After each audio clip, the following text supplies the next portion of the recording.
आप देख रहे हैं देश लाइव, देश की आवाज।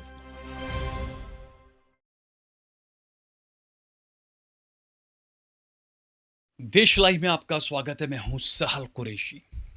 किसी ने क्या खूब कहा है, सत्ता सनक है, नशा तब उतरता है जब सत्ता चले जाती है।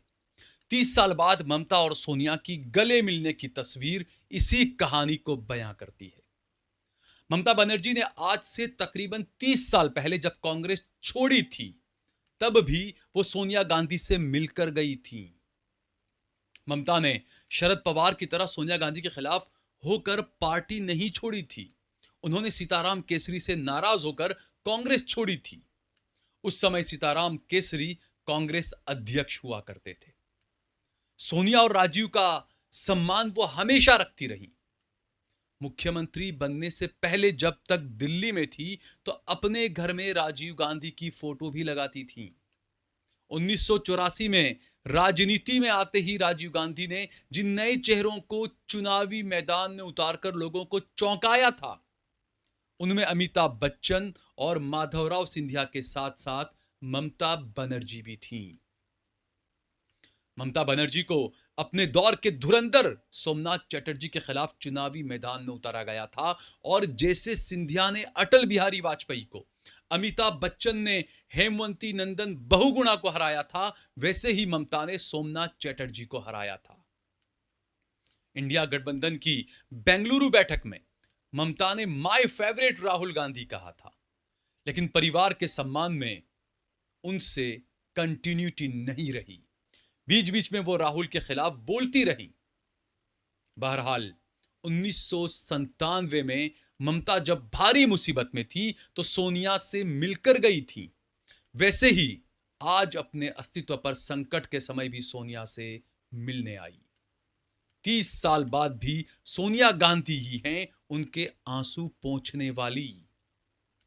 लेकिन ममता के कांग्रेस से अलग होने की कहानी भी दिलचस्प है। वो तारीख 14 दिसंबर थी, साल 1997 था। जगह 10 जनपद, सोनिया गांधी का आवास, और बाहर बैठी ममता बनर्जी को मुलाकात के लिए कुछ समय मिलता है। सोनिया गांधी से मुलाकात का समय। इस दौरान सोनिया गांधी और ममता बनर्जी में काफी देर तक बातचीत होती है। ममता इस दौरान सोनिया गांधी से पदभार यानी कि कांग्रेस अध्यक्ष का पद संभालने की गुहार लगाती हैं। हालांकि सोनिया गांधी सभी बातों को गौर से सुनती जरूर हैं, लेकिन उन्हें अपने मन की बात बताने से इनकार कर देती हैं। कांग्रेस से पूरी तरह निराश होकर ममता वापस कोलकाता लौट जाती हैं। राजीव गांधी की हत्या के बाद ममता अक्सर सोनिया गांधी से मिलने जाती थीं, जिसके बाद दोनों में एक अच्छी बॉन्डिंग हो गई। इस बार मुलाकात के दौरान एक बार फिर ममता ने उन्हें आगे आकर पार्टी का नेतृत्व करने के लिए मनाने की कोशिश की थी। ममता के मुताबिक मुलाकात के दौरान सोनिया गांधी ने कहा, मैं अध्यक्ष नहीं बन सकती, मैं विदेशी हूं, हर कोई मुझे स्वीकार नहीं करेगा। उस वक्त अपनी तरफ से सोनिया ने ममता को नई पार्टी शुरू करने से रोका था। उधर ममता बनर्जी गांधी परिवार के प्रति अपनी वफादारी और अपनी राजनीतिक मजबूरियों के बीच फंसी हुई थी, क्योंकि ममता और उनके सहयोगी खुद को असली कांग्रेस मानते थे। इसीलिए संविधान कांग्रेस के संविधान की तर्ज पर बना रहे थे। 17 दिसंबर 1997 को एक ही दिन में कई घटनाएं घटित हुई। सोनिया गांधी की ओर से पर्चा दाखिल न करने का दबाव आ रहा था। यहां तक कि कांग्रेस ने ममता के भाई को अप्रोच किया और उनके माध्यम से ममता को मनाने की कोशिश की गई ताकि वो कोई नई पार्टी न बनाए। 19 दिसंबर को सुबह 10:30 बजे ममता बनर्जी को सोनिया गांधी का बुलावा आता है।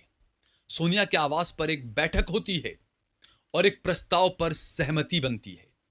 सहमति तो बनी, लेकिन इसे लेकर कोई घोषणा कभी नहीं हुई। इसके बजाय हैदराबाद पहुंचे कांग्रेस अध्यक्ष सीताराम केसरी ने ठीक इसके विपरीत बयान देते हुए कहा कि ममता जी को अभियान समिति के संयोजक के रूप में चुना गया है। यह उनकी ओर से फेंका गया आखिरी पासा था। फाइनली ममता और उनके सहयोगियों ने 22 दिसंबर 1997 को नई पार्टी बनाने का अंतिम फैसला कर लिया, जिसे उन्होंने तृणमूल कांग्रेस का नाम दिया। तृणमूल का मतलब होता है ग्रास रूट।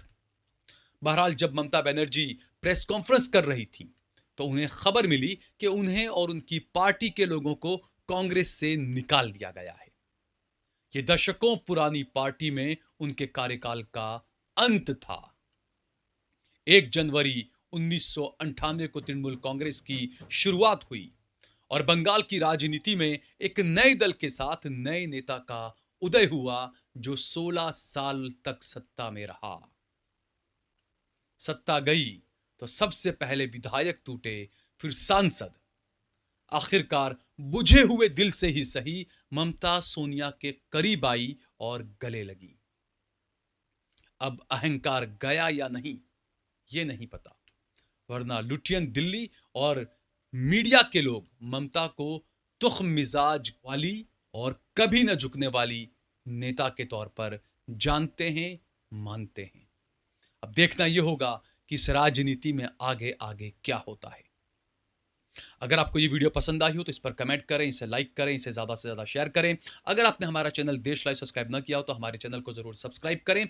हमने हमारा नंबर दे रखा है, हमें आपके सहयोग की और समर्थन की जरूरत है। ज्यादा से ज्यादा हमारा सहयोग करें, समर्थन करें।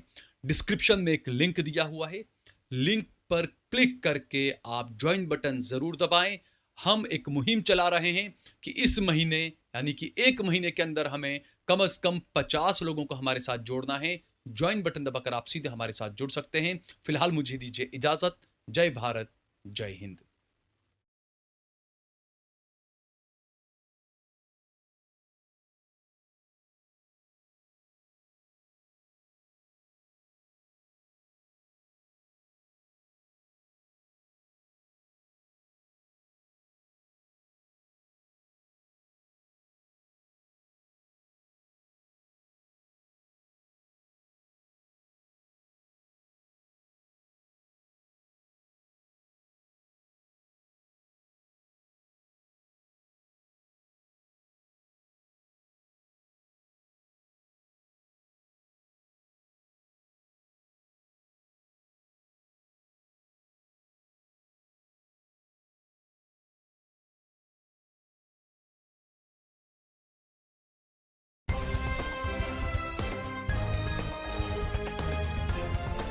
देश और दुनिया की तमाम छोटी और बड़ी खबरों के लिए हमारे चैनल को सब्सक्राइब करना न भूलें और बेल का बटन जरूर दबाएं।